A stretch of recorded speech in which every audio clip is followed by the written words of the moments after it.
साथियों, मैं भूपेन शर्मा एक बार फिर आपके लिए एक नए वीडियो के साथ उपस्थित हुआ हूं।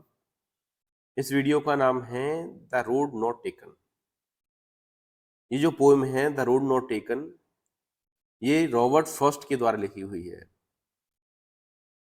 चलिए आज हम इस पोएम के बारे में समझने वाले हैं, इस पोएम के लिटरेरी डिवाइस को समझने वाले हैं, पोएम को लाइन बाय लाइन समझने वाले हैं। उम्मीद है आप सबको पोएम अच्छी तरह समझ में आएगी। तो चलिए स्टार्ट करते हैं। लेकिन स्टार्ट करने से पहले मैं उन साथियों से कहना चाहता हूं, जिन साथियों ने मेरे चैनल को अभी तक सब्सक्राइब ना किया हो, प्लीज चैनल को सब्सक्राइब जरूर कर लें। Thank you very much. आइए शुरुआत करते हैं। The road not taken by Robert Frost. आज हम पढ़ने वाले हैं the road not taken, Robert Frost की जो पोएम है उसे। सबसे पहले हम इसकी राइमिंग स्कीम के बारे में समझ लेते हैं। इसकी जो राइमिंग स्कीम है वो है A B A B. First stanza की है ए बी ए बी। इसी प्रकार से सेकंड स्टेंजा है उसकी C D E F G H. यानी कि हम देख रहे हैं यहां पर पहला जो राइमिंग स्कीम है, पहले जो लाइन की राइम है वो आगे आने वाले 2 और 3 लाइन की राइमिंग स्कीम है। जैसे कि हम देखते हैं पहली वाली पंक्ति में येलो वुड लिखा हुआ है, येलो वुड लिखा हुआ है। और हम थर्ड लाइन में देखेंगे आई स्टूड लिखा हुआ है, आई कुड लिखा हुआ है। तो वुड, स्टूड और कुड तीनों की राइमिंग स्कीम सेम है। इसी प्रकार से यहाँ पर बोथ और ग्रोथ इन दोनों की सेम है, इसलिए हम इनकी राइमिंग स्कीम को ऐसे रखते हैं ए बी ए बी। चलिए पोएम को समझते हैं। मैं line by line, stanza by stanza इनके डिस्क्रिप्शन को आपको समझाने का प्रयास करूंगा। उम्मीद रखूंगा कि आपको सबको समझ में आएगी। स्टेंजा हम फर्स्ट पढ़ रहे हैं। To roads diverged in A yellow would. To roads diverged in A yellow would. Diverge का मतलब होता है एक रास्ता जब दो रास्तों में बन जाता है, बट जाता है। जब आप किसी रास्ते पर जा रहे हैं और वो रास्ता दो हिस्सों में बट जाए तो उसे क्या कहते हैं? डाइवर्ज्ड कहते हैं। ठीक है, दो रास्ते क्या हो गए थे? दो अलग अलग रास्तों पर चले गए। कोई एक रास्ता है, उस रास्ते को दो अलग अलग हिस्सों में बट गया था। To roads diverge in A yellow would. दोनों ही सड़कें कहां पे जा रही हैं? येलो वुड के अंदर प्रवेश कर रही हैं। येलो वुड मतलब एक ऐसे वुड की बात हो रही है, एक ऐसे जंगल की बात हो रही है जिस जंगल में पत्ते पीले पड़ गए हैं, जिस कारण से येलोनेस दिखाई दे रही है। यहां पर लेखक कहता है कि the two roads diverged in a wood. दोनों सड़कें कहां पर हैं? कहां पर पहुंच गई हैं? एक ऑटोमिनल वुड में पहुंच गई हैं। डीप एंडोमिनल वुड है ना। वसंती के मौसम में क्या हो गया है? वहां पर सड़कें अंदर प्रवेश कर गई। And sorry I could not travel both. लेखक कहता है कि मुझे इस बात को सोचकर मुझे दुख हो रहा है कि मैं दोनों ही सड़कों पर नहीं चल सकता। क्यों? क्योंकि लेखक कैसा है? सिंगल है। क्योंकि लेखक कैसा है? अकेला है। And be one traveller along I stood. क्योंकि मैं एक अकेला ट्रेवलर होने के कारण मैं वहां पर खड़े होकर, यहां पर खड़े होकर, दोराहे पर खड़े होकर मैं दोनों रास्तों को बड़े ही ध्यान से देखता हूं। Long I stood and looked down one as far as I could. और इतनी दूरी तक देखने का प्रयास करता हूं जितनी दूरी तक मेरी नजर जाती है, जितनी दूरी तक मेरी निगाह जाती है, उतनी दूरी तक मैं उसे देखने का प्रयास करता हूं। I looked down one as far as I could. जितनी दूर तक मेरी नजर जा सकती है उतनी दूर तक मैं देखने का प्रयास कर सकता हूं। To where it bent into the undergone. एक रास्ते को मैं देखता हूं कि एक रास्ता कहां तक जाता है? अंडरगोन तक पहुंच जाता है। It went into the undergone, एक ऐसे एरिया तक मुड़ जाता है जिसके बाद मुझे दिखाई देना प्रारंभ नहीं होता है।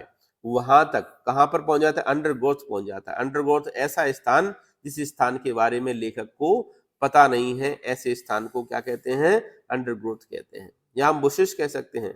The undergrowth here presents represent the unknown world which the writer unknown about him. तो इस प्रकार से पहली पंक्ति। चलिए थोड़ा सा इसे और भी समझ लेते हैं। The poet has come to a diversion in the route. कवि सड़क के एक ऐसे स्थान पर खड़ा हुआ है, आ चुका है, जहां पर सड़कें बट गई हैं, दोनों वी टाइप के रास्ते पर पहुंच गई। There are two paths that he now has to choose from. वहां पर दो रास्ते हैं और उन दोनों रास्तों में से किसी एक रास्ते को उसे चुनना ही होगा, क्योंकि वह अकेला है। Being a single traveller he can take only one path. एक सिंगल ट्रेवलर होने के कारण वह केवल एक ही रास्ता पकड़ सकता है, दोनों रास्तों पर नहीं चल सकता। So he stands and looks down one road as far as it's bent into the undergrowth. इसलिए वो वहां पर खड़े होकर क्या देखता है, दूर तक देखने का प्रयास करता है, जहां तक उसकी नजर जाती है, और वह नजर जहां तक मुड़ जाती है, अंडरग्राउंड तक पहुंचने के बाद वह उसे आगे कुछ दिखाई नहीं देता। Similarly we can compare this in our life when we are facing a difficult decision. लेखक बताते हैं कि उसी प्रकार से है ये कहानी, ये पंक्ति, ये पोएम हमें यह बताती है कि इसी प्रकार से हम अपने जीवन में भी जब कठिनाई बड़े निर्णय लेते हैं, जब हमारे सामने भी, हमारे जीवन में भी कई सारे ही शब्दों के कारण इसको एसोनेंस बोला जाता है। सिंबोलिज्म, सिंबोलिज्म आया है इसमें। किसके लिए सिंबोलिज्म का उपयोग किया? The road is a representation of a journey और the life choice the poets makes. Symbolism किस बात की? यहां पर जो सड़क है, जो रोड है, ये रोड हमारे जीवन की यात्रा के बारे में बात कर रही है, जिसे लेखक ने बनाया है। The yellow wood also symbolize the ripe age of which poet has to make decision for himself. यहाँ पर येलो वुड जो है, येलो वुड हमें क्या सिंबलाइज करता है? ये प्रतीक के रूप में है, ये हमें बताता है ये किसी व्यक्ति का जीवन क्या है, आगे की ओर बढ़ चुका है, इसमें निर्णय लेने की क्षमता हो। Consonance, consonant repetition of D शब्द, डी का यूज हुआ है। रोड्स, डाइवर्स्ड वुड्स, कॉन्सोनेंस का हुआ है यहाँ पर। नेक्स्ट आ जाते हैं एनाफोरा। एनाफोरा शब्द का भी यूज हुआ है इसमें। क्यों? क्योंकि यहाँ पर लाइन 2, 3 एंड 4 तीन पंक्तियां ऐसी हैं जिनको एंड से स्टार्ट हुआ है। जब लगातार कोई 2-3 पंक्तियां किसी एक ही शब्द से प्रारंभ होती हैं तो उसे हम एनाफोरा कहते हैं। नेक्स्ट है metaphor. The word undergrowth stand for the future into the which poet cannot see. यहाँ पर अंडरग्रोथ जो शब्द है वो यहाँ पर एक फ्यूचर शब्द के लिए यूज किया गया है, जिसे लेखक देख नहीं पाता। जैसे कि हम फ्यूचर में नहीं देख पाते कि फ्यूचर में क्या है क्या नहीं है, हम अपने जीवन में फ्यूचर को नहीं देख पाते, तो उसमें मेटाफर शब्द का यूज हुआ है। एंजेवमेंट, line 3 and 4 and 5 have continuously flow with the any punctuation mark. एंजेवमेंट का प्रयोग हुआ है लाइन 3 and 4 and 5 में, क्योंकि वहां पर बिना किसी पंक्चुएशन मार्क के लाइन चलती गई है। The road is a metaphor for the which choice we make in life. इसमें हम अपने जीवन में जो चीजें चुनते हैं वो एक मेटाफर के रूप में यहाँ पे आए हैं। आइए हम नेक्स्ट स्टेंजा की ओर आगे बढ़ते हैं। Stanza number 2। Then took the other as just as fair. लेखक कहता है फिर उसके बाद then took the other as just as fair, मैं दूसरे को चुनता हूं जैसे कि अच्छा लगता है। The poet then decide to take the road which many people had not walked on. कभी दूसरी वाली रास्ते को चुनता है। क्यों? क्योंकि उसे लगता है कि दूसरे वाले रास्ते पर शायद लोग इतने ज्यादा नहीं चले हैं जितने पहले वाले रास्ते पर चले हुए हैं। And having perhaps the better claim, और उसे देखकर ऐसा लगता है कि शायद ये क्या है, ये कैसी है, थोड़ी अच्छी है। It seems more appealing to him as it was grassy, thereby thinks he was the better option. उसे लगता है कि शायद दूसरी वाली जो रोड है वो रोड कैसी है, ज्यादा अच्छी है। ऐसा क्यों लगता है? क्योंकि दूसरी वाली रोड में जो है इट वॉज ग्रासी, ग्रासी मतलब घास से भरी हुई थी, उसमें घास खड़ी हुई थी। उन्हें लगा था कि दूसरी वाली रोड पर घास खड़ी हुई है, इसलिए उन्हें लगा कि ये दूसरा वाला ऑप्शन क्या है, सही है, दूसरी वाली रास्ता सही है। Because it was a grassy and wanted wear, और क्योंकि वह ग्रासी थी, घास से भरी हुई थी, इसलिए उन्हें लगता था कि इस पर चलना ज्यादा उचित रहेगा। After taking the road, he realized that the grassy road had been trodden or equally like the other roads. उस रोड पर चलने के बाद उन्हें ऐसा महसूस होता है कि दोनों सड़कें एक समान ही ग्रासी हैं, दोनों एक समान ही चली हुई हैं, दोनों एक समान ही रुदी हुई। Though as for that the passing there had worn the really about the same. लेखक कहता है कि उस पर चलने के बाद, उस पर निकलने के बाद उसे महसूस होता है कि दोनों सड़कें एक जैसी ही हैं, एक जैसी स्थिति में चली हुई हैं, एक जैसी ही दोनों पर घास है, एक जैसी ही घास को उखड़ा हुआ है। Both the roads were worn out just as same, दोनों ही जो सड़कें हैं, दोनों ही सड़कें एक जैसी क्या है, चली हुई हैं, दोनों सड़कों पर कोई अंतर नहीं है। In the same way in the life we may take a decision thinking to be a better option. इसी प्रकार से हम अपने जीवन में भी एक अच्छे डिसीजन के लिए सोचते रहते हैं कि अब ये डिसीजन जो होगा वो अच्छा होगा, ये वाला डिसीजन जो होगा वो और ज्यादा अच्छा होगा, ये वाला डिसीजन होगा वो और अच्छा रहेगा। ऐसा हम सोचते रहते हैं कि हमेशा हमेशा बेटर ऑप्शन मिलता रहेगा, लेकिन ऐसा होता नहीं। But the truth is that the grass is not greenery on the other side. हम हमेशा देखते रहते हैं कि दूसरी तरफ हमें ज्यादा हरा भरा दिखाई देता है ना। उसी प्रकार से कहावत भी है, कैसा दिखाई देता है, दूसरी तरफ हमेशा हरा भरा दिखाई देता है, लेकिन वास्तव में ऐसा नहीं होता, दोनों एक जैसे ही होते हैं। Both options have equal advantages and disadvantages. दोनों ही ऑप्शन के अपने अपने लाभ होते हैं और अपनी अपनी हानियां होती हैं। इसलिए हमें जीवन में भी क्या करना चाहिए, हमें दो राहे पर खड़े नहीं रहना चाहिए, उसे समझना चाहिए। आइए इस स्टैंजा के हम पोएटिक डिवाइस को समझते हैं। पहली पोएटिक डिवाइस है एलिट्रेशन। जब किसी शब्द, किसी अक्षर का बार बार पुनरावृत्ति होती है तो उसे हम एलिट्रेशन बोलते हैं। Repetition of W sound in the wanted and wear. Wanted and wear जब रिपीट हो रहा है डबल डबल बार तो उसे हम क्या कहते हैं बेटा, एलिट्रेशन कहते हैं। सिमरी शब्द का यूज हुआ है, both the roads have been compared to each other using the word as, just as, fair. यहां पर दोनों ही पंक्तियों का, दोनों ही सड़कों का इस्तेमाल किया गया है इस शब्द के द्वारा। किस शब्द के द्वारा? As, just as, fair. हम लोगों ने पहले भी पढ़ चुके हैं फिगर ऑफ स्पीच, और हम अच्छी तरह से जानते हैं as, just as, like, as जैसे शब्द जो आते हैं, जो उन्हें क्या कहते हैं, सिमिली कहते हैं। नेक्स्ट आ जाते हैं, पर्सोनिफिकेशन का यूज हुआ है। पर्सोनिफिकेशन यानी मानवीकरण का उपयोग हुआ है। The road here is personified as wanting human to travel down is path. यहां पर रोड को पर्सोनिफाई किया गया है। Enjoyment line 4 follows into the line 5 without any punctuation। Line 4 and 5 दोनों ही बिना किसी पंक्चुएशन के डायरेक्ट चलती गई हैं, तो उसमें क्या है, एंजॉयमेंट हुआ है। उम्मीद है समझ में आ रहा होगा आप सबको। Imaginary, the poet gives as the visual description of two roads. He says that one was grassy and there was hardly any travels walking down the road. आइए चलिए हम थर्ड स्टेंजा पर स्टार्ट हो जाते हैं, थर्ड स्टेंजा को पढ़ते हैं। And both that morning equally ले।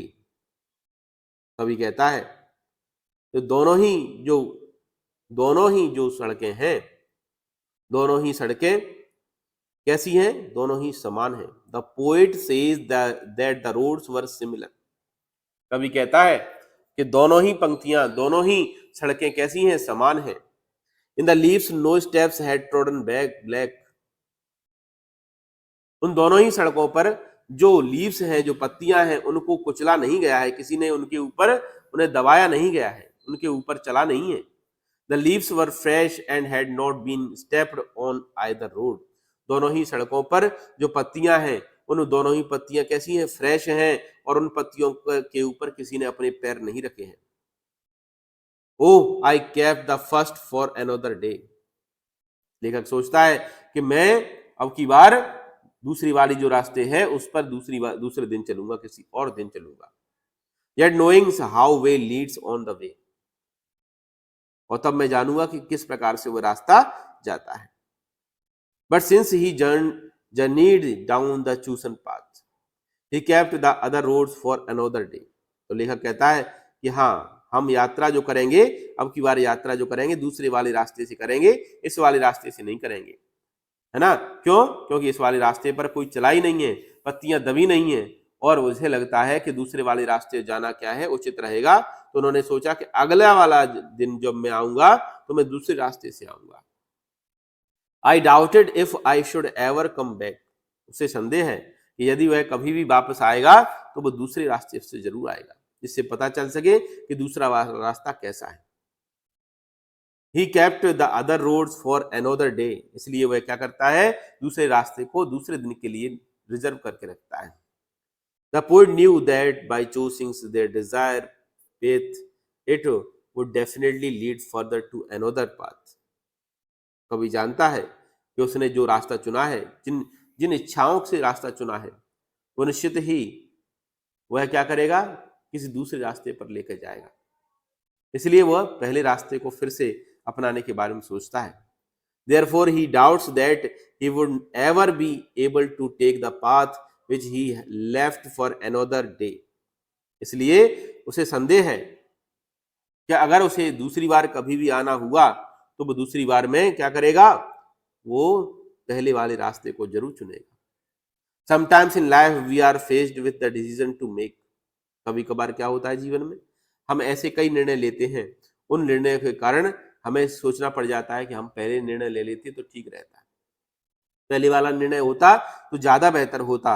We chose one option but wonders what if would we like to be chosen to the others. एक ऑप्शन चुनने के बाद हमें ऐसा लगता है कि काश हमने दूसरा वाला ऑप्शन चुन लिया होता तो ज्यादा बेहतर होता। तो लेखक हमेशा यह संदेह में है कि उसे अगर अवसर प्राप्त होगा तो वो क्या करेगा? वो फिर से दूसरे वाले रास्ते को चुनने का प्रयास करेगा। आइए इसमें पोएटिक डिवाइस हम देखते हैं। तो इसमें पोएटिक डिवाइस है, एलिट्रेशन का यूज हुआ है। Alliteration, repetition of F sound in the first and four. First and four जो शब्द है, दोनों के शुरुआत का लेटर जो है एफ है, इसलिए हम इसे एलिट्रेशन मानते हैं। एलिट्रेशन मानते हैं, एफ है ना दोनों में, फर्स्ट और फोर में। रिपीटेशन शब्द का यूज हुआ है। The word way has been repeated twice. यहाँ पर वे जो शब्द है पुनरावृत्ति हुई है, एक ही शब्द की बार बार पुनरावृत्ति हुई है, इसलिए हम इसे रिपीटेशन बोलते हैं। Imaginary, the poet gives the beautiful description of the both roads of that morning. कवि यहाँ पर दोनों ही रोड्स का बड़े ही सुंदर तरीके से उनका विवरण देता है। He says that they lay equals with none of the leaves turns black to the footsteps of the passerby. इसी के साथ enjambment का भी यूज होता है। Line 1 continues into the line 2 without any punctuation. Line 1 और लाइन 2 दोनों बिना किसी पंक्चुएशन के डायरेक्ट चलती गई। स्टेंजा नंबर 4 आ जाते हैं, जो हमारा लास्ट स्टेंजा भी है इस पोएम का। I shall be telling with a shy. लेखक कहता है कि वह, आइए हम स्टेंजा नंबर 4 स्टार्ट कर रहे हैं। I shall be telling this with a sigh. मैं एक शाय के साथ, एक इच्छा के साथ मैं आप सबसे एक कहना। The poet now looks back to the decision he made end with a sigh, says that ages ago there were two roads which diverged into the woods. कभी इस बात को बड़े ही निर्णय लेकर कहता है, somewhere ages and ages hence two roads diverged in a woods. कई सालों से, कई सदियों से दो सड़कें बढ़ जाती हैं जंगल में जाते हुए। And I took the one less travelled bye, और मैं इस रास्ते को चुनता हूं जो रास्ता, हाँ लेखक कहता है कि जब वह उस चीज को चुनते हैं, उस रास्ते को चुनते हैं, वो जानते हैं अच्छी तरह से कि जो सड़कें हैं वो कई सालों से, कई वर्षों से जंगल में दो भागों में बटी हुई हैं। I took the one less travelled by, मैं ऐसे रास्ते को चुनता हूं जो रास्ता शायद कम लोगों ने चुना हुआ हो, नो लेस ट्रेवल्ड, जिसको बहुत से कम लोगों ने चला हो। And that has made all the difference, और इसी कारण से जितने भी अंतर हैं वो सारे के सारे अंतर दिखाई देते हैं। He chose the take the one with the least amount of travellers, लेखक उन रास्ते को चुनता है जिस रास्ते पर ट्रेवलर्स कम गए हो। This decision of his has made all the difference in the life, और यही जो निर्णय है, यही निर्णय उनके जीवन में सबसे अलग निर्णय होता है, क्योंकि उसे अलग बनाता है। Likewise other choice and options are what make us and shape our future, ये वही निर्णय होता है जिस निर्णय को हम चुनकर अपने भविष्य का निर्धारण करते हैं। तो इस प्रकार से हमारा फोर्थ स्टेंजा है। आइए इसकी थोड़ी पोएटिक डिवाइस भी समझ लेते हैं। इसकी पोएटिक डिवाइस में रिपीटेशन शब्द का यूज हुआ है। The world ages has been repeated twice in the second line. Ages जो शब्द है, एजेस शब्द बार बार रिपीट हुआ है, इसलिए इसे रिपीटेशन शब्द का यूज हो रहा है यहाँ पर। In line two roads diverge in has been repeated here again, यहाँ पर टू रोड्स डाइवर्ज इन फिर से रिपीटेड किया गया है। एसोनेंस का यूज हुआ repetition of the sound a, sound ages and और एजेस, ए शब्द का यूज हुआ है ज्यादातर, इसलिए इसे एम एसोनेंस बोलते हैं। एंजॉयमेंट हुआ है लाइन फर्स्ट एंड सेकंड में, जहां पर हम देख रहे हैं कि बिना किसी पंक्चुएशन के पंक्तियों को जारी रखा गया है। इस प्रकार से उम्मीद है आपको समझ में आया होगा हमारी poem the road not taken, जो आपके लिए और आपके हम सब के लिए इम्पोर्टेंट भी रही होगी। इसी के साथ एक बार फिर मैं कहना चाहूंगा कि जिन लोगों ने अभी तक चैनल को सब्सक्राइब ना किया हो, प्लीज चैनल को सब्सक्राइब जरूर कर लें। Thank you.